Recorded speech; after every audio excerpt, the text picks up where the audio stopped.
One piece chapter 11 और 10 release हो चुका है और इस चैप्टर में फाइनली ओडा ने रिवील कर दिया है गोरोसे मेंबर्स के बीस्ट फॉर्म जो कोई ना कोई यूकाई मॉन्स्टर से कनेक्टेड है, जिसके बारे में बात मैं वीडियो में आगे करूंगा। और उसी के साथ साथ ओडा ने 6 महीने बाद जोरो वर्सेस लूची की फाइट का एंड किया है, उसकी भी मैं बात करूंगा, तो वीडियो को एंड तक देखना।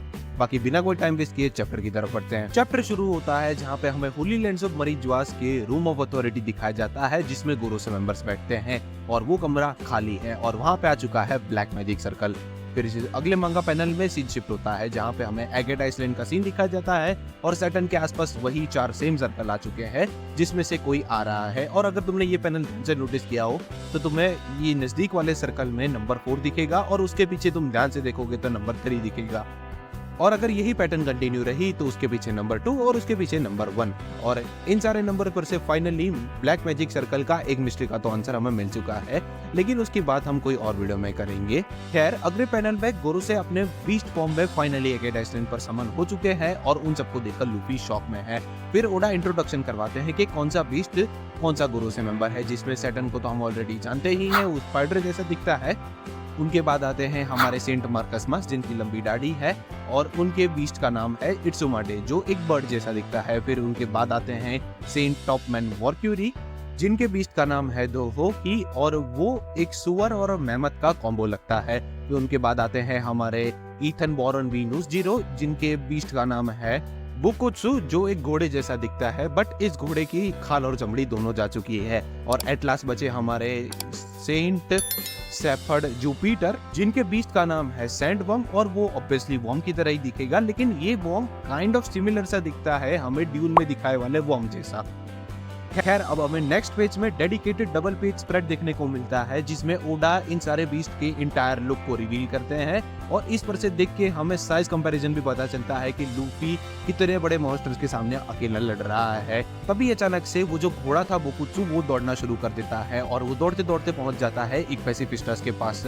तभी वहां पे वो हाइब्रिड फॉर्म में चला जाता है, जिसमें उसका लोअर टॉर्सो तो सेम ही रहता है, लेकिन उसके सर के जगह पे ईथन बॉरन वीनूस जीरो आ जाते हैं, जिनके हाथ में है ब्लैक ब्लेड और वो सिंगल हिट में उस पैसिफिस्टा को रोक देते हैं। और ये काम उन्होंने इतनी तेजी से किया कि वहां पे जितने भी मरीन सोल्जर्स है वो उनको स्पॉट ही नहीं कर पाए। और बुकुत्सु अपना दौड़ना कंटिन्यू रखता है और वो इंडिविजुअली सारे पैसिफिस्टास के पास जाके उनको मार रहा है। उसी दौरान हमारा जो इट्सुमाडे था वो हवा में उड़ने लगता है और वो हमला करने जाएगा लेबोरेटरी पर। उसको देखकर सांजी नामी को कॉल लगाता है ये सारी सिचुएशन बताने के लिए। खैर, दूसरी तरफ हमें इट्सुमाडे का सीन दिखाया जाता है जहाँ पे वो लेबोरेटरी में जाने का तो ट्राई करता है, लेकिन बैरियर उसे रोक लेता है। फिर हमें लूफी का सीन दिखाया जाता है जहाँ पे सैटर्न और वो सैंड वर्म लूफी के ऊपर हमला करना शुरू कर देते हैं। फिर सीन शिफ्ट होता है लेबोरेटरी का, जहाँ पे उसॉफ्ट सांजी को फोन लगाते हुए ये बताता है कि लिलिथ और हमारी शिप तो आ चुकी है लेकिन जोरो अभी तक नहीं आए हैं। तभी हमें पता चलता है कि जिनबे भी उस कॉल में होता है और जिनबे कहता है कि अगर जोरो अभी तक लड़ रहा होगा तो उसको फोर्सफुली उसको वहां से ले जाना पड़ेगा। तभी जिनबे को जोरो दिखता है जो अभी भी लूची से लड़ रहा होता है और समहाउ जोरो की स्वॉर्ड हवा में होती है। और ये बात जब वो जिनबे सांजी को बताता है तो सांजी ये कहता है डैम उस मॉस हेड के कारण सब लोगों की जान खतरे में है, व्हाट अ बर्डन। और ये बात जोरो सुन लेता है। तभी लूची अपना एक नए हमले का इस्तेमाल करता है जोरो के ऊपर और दूसरी तरफ अपनी गिरती हुई स्वॉर्ड को हवा में पकड़ लेता है और 3 स्वॉर्ड स्टाइल लेपर्ड स्पॉटेड हवा हंट हमले का इस्तेमाल करता है। और हाँ, अगर तुमने नोटिस ना किया हो तो मैं तुम्हें बता देना चाहता हूँ, जोरो ने कॉन्करर्स हाकी का इस्तेमाल भी किया है और ओडा को 6 महीने लग गए इस फाइट का एंड बताने के लिए। 6 महीने, सोचो। खैर, अब सीन वापस शिफ्ट होता है लूफी पे, जहाँ पे वो जो सैंड वर्म था वो जमीन के नीचे से लूफी के ऊपर हमला कर लेता है और वो उसको खा जाता है। लेकिन उसी मोमेंट पे वहां पर डोरी और ब्रूगी आ जाते हैं और वो उस वर्म का सर काट देते हैं, जिसके कारण लूफी आजाद हो जाता है और फाइनली लूफी और डोरी ब्रूगी का रीयूनियन होता है। कितना टाइम हो चुका है इन लोगों को मिले हुए, अगर वन पीस वर्ल्ड के हिसाब से देखा जाए तो ऑलमोस्ट 3 से 4 साल बाद वो लोग मिले हैं। और अगर रियल वर्ल्ड की बात करें तो ऑलमोस्ट हमें 20 से 22 साल हो चुके हैं, क्योंकि लास्ट टाइम इन्होंने अपीयरेंस ली थी साल 2000 मांगा में और अगर एनिमे के हिसाब से देखा जाए तो 2001 में, तो ऑलमोस्ट 20 से 22 साल तो हो चुके हैं।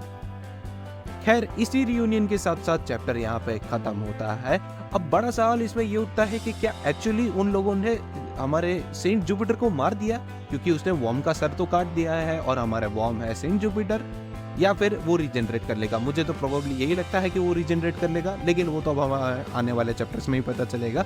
Speaking of next chapter, no break next week, जी हाँ, हमें नेक्स्ट चैप्टर भी देखने को मिलने वाला है। खैर, अब मैं वीडियो को यहीं पे रैप अप करता हूँ। चैप्टर कैसा लगा कमेंट सेक्शन में बताना, वीडियो अच्छा लगा हो तो वीडियो को लाइक भी कर देना, चैनल पे नए हो तो सब्सक्राइब करना मत भूलना। बाकी मैं तुम्हें मिलता हूँ नेक्स्ट वीडियो में, तब तक के लिए गुड बाय।